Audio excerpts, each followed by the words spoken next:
Let's go here to Emmanuel. He says, any player who opts out of a bowl or enters a transfer portal before bowl season will need to sit out their next conference game. It has to be a conference game, or else more and more schools will schedule cupcake games. Well, you're retaliating on the player. Coaches have a right to leave, and they do leave, or they get fired. Players kind of got victimized a little bit by that. What the NCAA needs to do, and I think they will do this under Charlie Baker once they get all this put in place with Congress, they're going to squeeze the transfer portal. You can't leave your program till January 8th after the bowl games are over. Now, guys who want to go to the NFL trying to protect themselves from injury, but it's tough. But when you see the massive players that leave, 18 at 19 at USC, 21 at Florida State, you see the quarterbacks that are leaving. It just ruins what the bowls are supposed to represent, a reward. How can you and I be in the trenches for a 12-game season and elevate our program and have a good season, good team, get to a bowl game, and then I bail out on you because I'm not going to the transfer? It's not right.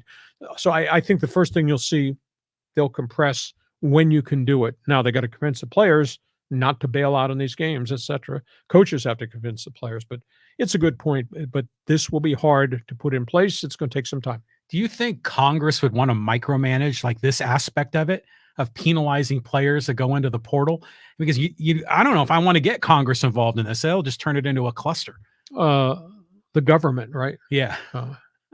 How's the post office worked out? Yeah, that's what I'm worried about. No, what Congress is, I'm led to believe, Congress is going to give the NCAA antitrust exemption. And will allow the NCAA to put in place the things that are going to fix this sport. But that's not going to happen a week from Tuesday. Correct.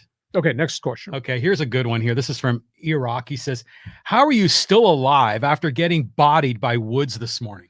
It doesn't matter what they say. I don't care what they say. They did what they did to a friend of mine. And if I don't stand up for a friend of mine, John Kentera, then what kind of friend am I? They can parlay it any way they want. They have every right to make the change. I thought that it was handled really poorly. I thought it was really unfair. It'll be interesting to see now that they got soccer announcer and Padre cheerleader on to replace Coach Kentera, what their show is going to be. Hey, you like my podcast? That's why you're watching. You like them? That's cool. I don't really care what anybody says, but I reserve the right to tell you what I think on anybody and everybody. Yeah, one man's opinion, right, of sports. Exactly. But it's for me as a listener and follower of sports media here in San Diego, it's been an entertaining week of the little jibs and jabs on Twitter. But I know Woods and came out firing at 6 a.m. this morning. I caught a little bit of it in the YouTube videos. So yeah, it's something out there. Only thing I take exception to is Adam Klug, the program director who did all this, called me a racist. He has no right to do that. Shame on Adam Klug. We move on. Let's go to 4RXLA. He says, look for Gruden to return to the Raiders as head coach. Davis has him under contract for several more years. Gruden would have to drop the lawsuit against Roger Goodell to return to coaching. I think in the bigger picture, you are correct. Number 4, you are correct. The Raiders are still paying him money. The big question is his track record. Is it legitimate? He won with Tony Dungy's players in Tampa Bay. And then he got to Oakland. Did that really work out either of the times he was there? That's a big question. Look at the Raider roster. Those are all his draft picks that were there and then gone. That's a big issue too. So I just don't know that anybody's going to touch him. And I said way back, once upon a time, everybody thought this guy was really special. He wrote all those emails, and all those emails got leaked. And I don't know who is the perpetrator of all that, but he wrote a lot of bad stuff in emails. And he wrote it because it's in his heart. Do you want a kind of guy like that? He always coached on the edge. He always pushed buttons to get his players motivated, created issues. Do you want to be involved with a guy like that? Only time will tell. We'll see if Mark Davis makes the change. And if the change, and it has been reported, Gruden's out there in the galaxy. maybe Davis would go back. But what are you going back to? What was the track record in Oakland? Yeah. Big question. Yeah, you can't go back to Gruden if you're the Raiders. And then I don't even know if Gruden would want to go back to the Raiders after everything that went down. If I consider the Raiders my third favorite team when I was growing up, right? And I think what Antonio Pierce is doing is a huge improvement over what they've had previously. So why don't you just stick with him and then just try to get some players? Don't worry about the coach for now. They need a structure because their general managers have done such a poor job, and Gruden had a lot of influence in that. I swear to you, you go back and look, they had 3 drafts in a row, and Gruden's fingerprints are all over those drafts. They had 3 drafts in a row in which their top 3 picks each year gone. That's 9 quality players supposed to be the focus. And then you keep making mistakes about quarterbacks. And, Raiders historically have always gone for the shiny object out there. Mm-hmm. Track record, not good, not in the playoffs again. Yeah, not working out there. Let's go down here to Kevin. Little Steelers comment. He says, MVP of the Steelers offense is Pickens with TJ Watt as defensive MVP. Well, Pickens has done okay the last 3 weeks. He didn't do anything before that. And then there was attitude issues. But see, I never understood it. I sat there and I watched all these Steelers games. My wife, West Virginia, is yelling at the freaking Steelers on TV so loud she scared the dog. I don't understand why you're not targeting Pickens' athletic ability. And all they were doing early on with Matt Canada, the coordinator, was throwing deep down the sidelines. Well, the sidelines, the boundary marker is like a defender, and they keep overthrowing them out of bounds. Why are you not running slants? Why are you not running double moves with this guy? So now they have the new offensive coordinator in the last 3 weeks. Wow. And the same with Deontay Johnson, who a couple of years ago was pretty good and hadn't done very much, got hurt, and then came back. And there's some attitude issues there. When your top pass catcher is a tight end from the University of Maine, Pittsburgh, what are you doing? But Tomlin has never had a losing season. Kudos. Tomlin's only won 3 playoff games in 13 years. That's not very good. So there's a lot of things have to be evaluated in Pittsburgh. Mason Rudolph, good back-to-back games. He played at Oklahoma State. He was a really fine college quarterback, but there is a jump from doing it there to doing it here. And I don't know that he's shown consistency to make that jump. And now I don't know where Kenny Pickett falls into this equation because they elected not to play him this coming weekend in a must-win game. They're staying with Mason Rudolph. So fascinating to see. But there's sure a lot of skill there at the wide receivers. I just don't think from the playbook standpoint they used it correctly. Are the Steeler fans sticking with their team? They're loyal, right? Like Raider fans, right? Or are they disgruntled about what's going on? Both. The media is starting to bang on Tomlin pretty good in Pittsburgh. The columnists on the newspapers there have been, oh, this is great. Never had a losing season, but geez, he only won 3 playoff games and never gotten anything accomplished in 13 years. So his job is safe because Rooney family doesn't hit panic buttons. But, somebody got to turn the corner with player personnel and say, okay, we're going to run state-of-the-art offenses and do things defensively, and they haven't really done it. Yeah, well, let's keep moving on here. Let's go to Al and talk about Trevor Bauer. He says, Bauer went to UCLA. He's a nut job with a golden arm, totally loco. So, Al, here's the question. You're running the Angels. You're running the Giants. Geez, if you're running the A's, you haven't done a good job. Would you go after Bauer? And at what price? As much as I dislike the personal choices he made off the field with women, guy can still pitch. And there's a lot of other bad characters on major league rosters. So you bring him in on a 1-year deal, a make-good deal, and pack it with incentives. And if the dude wins your 15 games, he gets his money. If the guy stays out of trouble, so much the better. If the guy goes off on the track again, he'll be unemployed a year from tonight, too. So I'm surprised he's not gotten an offer, but maybe his asking price is pretty high. Maybe clubs say, too toxic a talent for me. Let's just say that A.J. Preller could sign him for 1 year for $20 million. Would you do it if you were A.J. Preller? He can't. Do you know the Padres? Padres right now are ranked almost at the dead bottom in money committed to new players for next season. They have one signing, the Japanese reliever. They have no money available. Not $20 million for Trevor Bauer. If I'm the Padres and if Preller had the okay to go ahead and take this guy on, I'd offer him 1 year, 8 million, and I'd give him 7 million in incentives. And if you have a good season, you reinvent yourself, you're making 15 million here, and then you go on the open market and see if there's a better deal out there. But I would never give him 20 million at this point in time. Well, the Padres couldn't even afford the 8+7 either, could Well, they? they could afford 8. The 7 doesn't get tacked on till the end of the season if he reaches his incentives. Okay. I think there's a way to creatively finance it. But, the Angels have now signed 11 marginal major leaguers. Not one of them's a difference maker. The Luis Garcias of the world, and they need pitching. Why not him? They've hardly spent any money. Angels have spent $6.8 million on the bodies they brought in. $6.8 million when Ohtani's gone. His $30 million's off the books. You got money. Why not Bauer? Unless Arte Moreno says, I'm not touching that. Who do you like better, Snell or Bauer? Who's the guy you want on your staff? Oh, I like Snell a great deal, but not at 7 years, 25 million per. Right. I'd give Snell 3 years. Maybe I'd give him 20, 22, and 25. Mm-hmm. But Padres can't afford that. No way. It's a big issue. Okay, let's move on here. Let's go to Anvil.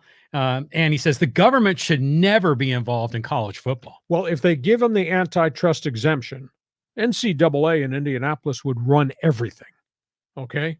But the government would give him antitrust, which then gives the NCAA the power to reshape everything about football, whether it's conference alignment or whether it's TV contracts or whether it's the NIL or revision of the transfer portal. It's not like the post office executive director is going to run the NCAA. That's not going to happen. But you're giving him the antitrust exemption. Well, yeah. Well, the antitrust exemption means you're being given a government-sanctioned monopoly, which that'd be a tricky thing, especially for these politicians to agree. But baseball's got it. Well, NFL's got it. But yeah, but it just seems almost anti-American compared to the rhetoric you hear from politicians. But even like when they brought in, Sammy Sosa and Rafael Palmeiro and Mark McGuire in front of Congress, didn't that just seem like a dog and pony show? It was, and then everybody kind of fibbed and lied and didn't actually tell the truth, with the exception of Mark McGuire. Sammy Sosa, no parle anglais. Oh, come on. I heard you do an interview on WGN in Chicago at the height of home run derby. So, well, it kind of was a dog and pony show. Okay, let's go to some of these social media comments. There's some good ones in here. Here's a Charger fan talking about the old ownership. He says, this is from Global Style. He says, I miss Gene Klein, a mensch of an owner in the spirit of Peter Seidler. Well, Klein invested a lot, paid a lot. It ended kind of badly. Then when they never got to the Super Bowl, and they had a lot of contract problems. There was an NFL agent by the name of Howard Slusher who was a terrorist. He represented. His whole methodology was, I represent your quarterback. You're not going to pay for your quarterback. He's not coming to play for you this year. And it happened everywhere. Dan Fouts was involved in a Howard Slusher holdout. I think it kind of soured Gene Klein on what the game was evolving into. But he was, from everybody that I canvassed, and that was before I got here to become the popular voice of the Chargers, he was a guy that really spent well, took care of his players, loved the game. He was also really involved in horse racing, very successful Kentucky Derby and all that. But I think he kind of got soured at the end when the agents kind of took over control of the game. Well, I'll tell you what, the Chargers ownership now is a cluster. It's just a mess. Thinking about Gene Klein, probably relatively speaking, a huge improvement. That's sure. Yeah. And there's nothing wrong with nepotism if you're on the receiving end of the gift, according to the Spanoses. Thanks for the job, Dad. All right, here, let's go over here to the Chiefs fan here. MSD Chiefs says, good question and not really an opinion. Kelsey should grow up some. Mahomes is still going to be great as soon as he gets out of the pocket. Reed is nothing but class and Hall of Fame caliber coach. Chiefs have won more road games than at Arrowhead. It's been a good operation, good organization. And I think Brett Veach is a guy that people don't know. General manager has been exceptional at player acquisitions, but they've gone through a bit of a different spell now. Tyreek Hill was traded because of salary cap implications. They had to take care of Mahomes. They wanted to take care of Kelsey. They did take care of Chris Jones. Somebody had to leave, so Tyreek Hill left. Well, in the last 18 months, hasn't been the same wide receiver core. And then you're bringing young guys in, young guys who aren't playing well. To me, they look sloppy. I don't think they practice with the intensity that they did I think they miss Eric Bieniemy, who was really tough on those guys Wednesday, Thursday, Friday in practice in terms of teaching. I like Kelsey. He's become a personality. He's on all the commercials in the world, Yeah. and I don't get bothered by the whole relationship with Taylor Swift. Half the world's gone off the deep end. No, she's on my TV way too much. Who cares? But the problem is, it's a player personnel problem. That it's been a bit of a letdown. So there may be some changes in the wide receiver core, and I'll never understand some guys who left. Juju Schuster-Smith, who came from Pittsburgh, the ex-USC receiver, had a great last season in Kansas City, left as a free agent, went to New England, got buried on the depth chart with a quarterback that was throwing bounce passes to him. He's had a miserable season, and now he's done. He's hurt, and he's gone for the rest of the. Why would you leave a chance to continue to be with Mahomes and get some form of payday and go to a Super Bowl to go somewhere else really strange? And that happened multiple times in Kansas City. So well-run organization. I think this is just a blip on the radar screen. They're going to have to reevaluate why this has happened. How can Travis Kelce be a franchise player when all you want to talk about is practice, not the game? Talk about practice. You've got to believe there's going to be a certain amount of mental distortion and noise in Kelce's head, knowing that everyone watches him, knowing that anytime he catches a ball, it goes to Taylor Swift. That has to be subliminally in the back of his mind. So, he's dropped a few passes as well.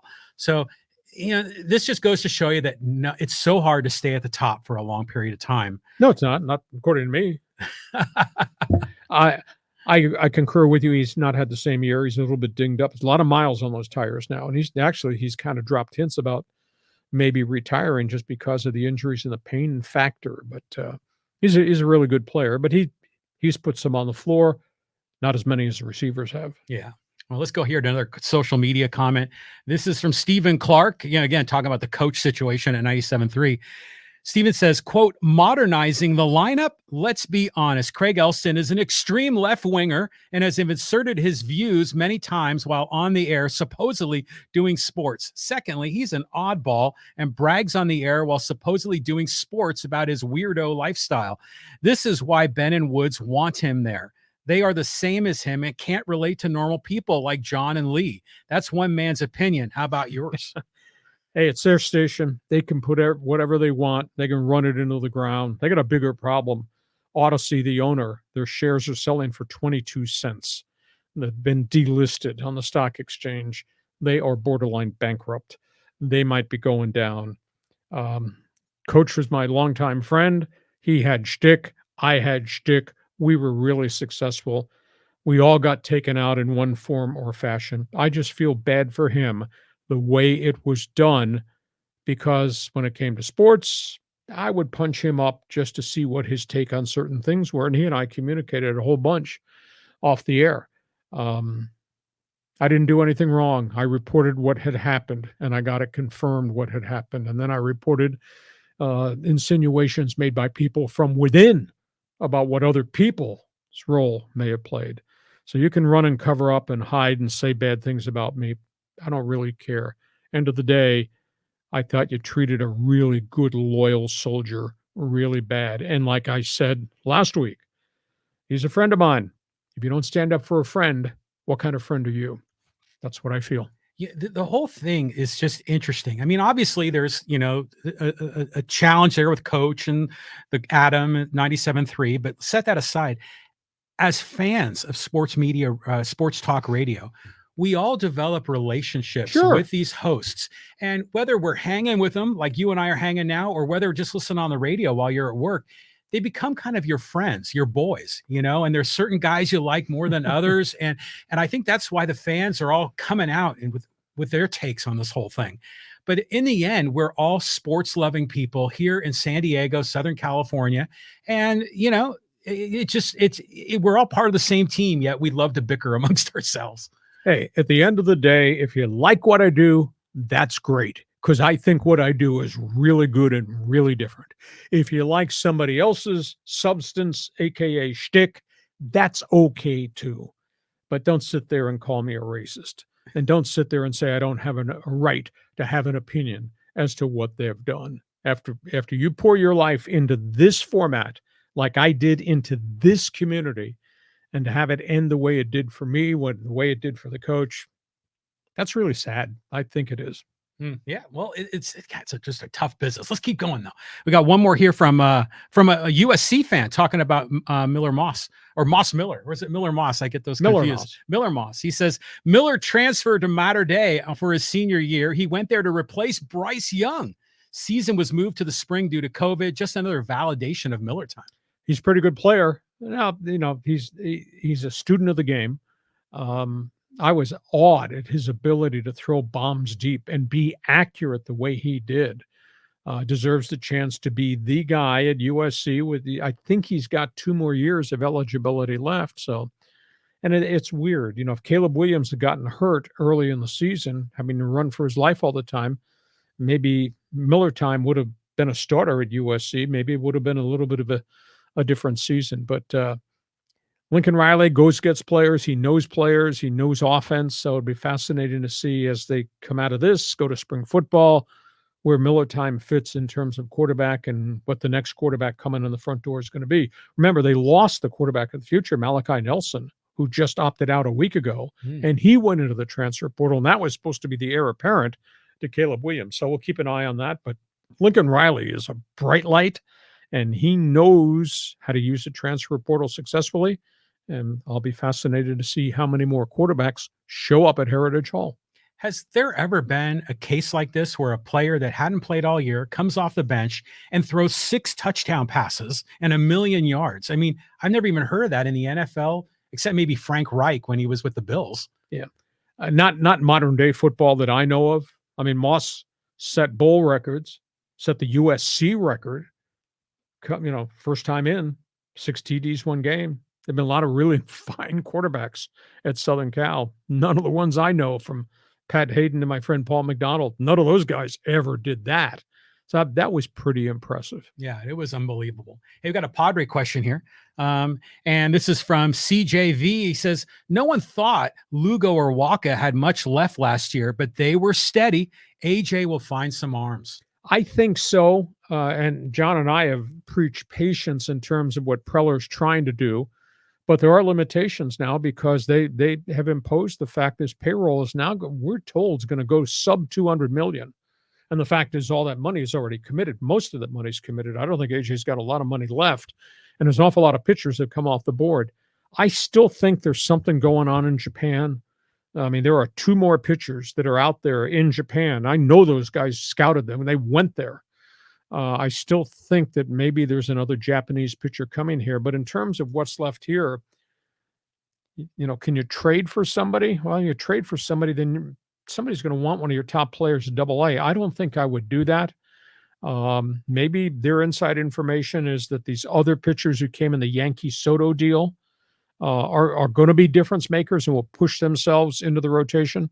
I still think there's another transaction coming. I hope it's not a trade. I hope maybe it's Cronenworth for an arm, or I hope it's not a top AA guy going somewhere for somebody else's pitcher. But at this point, there's so many pitchers that have kind of come off the board. The only guys left for the most part, aside from the superstar like Snell or Montgomery, the only ones that are left are guys that are coming off all types of physical wear and tear woes. Yeah. You can get them for 50 cents, but what are you getting? Can they hold up? So he's not done yet. He's got another month before we start talking about going to the Cactus League and what your pitching staff look like. Well, Padres Twitter has been really electric over the weekend because they've been talking about how, for a long time, people bashing AJ Preller, for all the moves he's made. But now they're saying AJ Preller master class. He made this deal to get all these pitching, all these arms in the Soto deal, while, these other guys are signing for 15, 18 million, that are, Lugo and Waka are great examples of that. They're solid pitchers. But maybe one of these guys like Brito or Vasquez is going to turn out. Like I say, they scout. They've got all types of inside data, what they believe this guy can evolve into. So Ruben Niebla, pitching coach, takes over control of those pitchers. Not the guy that's going to be the third starter. Michael King. But the guys who were in the bullpen, but they all had ERAs over 4. They all got a chance to pitch. The Yankees didn't want to keep them, so they're willing to throw them in a package. But maybe Niebla, with the data that the Padres people are going to give him, are going to refine them, and maybe they become starters 4 and 5 and 6. Only time will tell. Yeah, I'm looking forward to the season, but we got so much football going on, but there's a lot of great baseball to talk about. Hey, listen, we hope you have enjoyed our Tuesday bonus podcast. We'll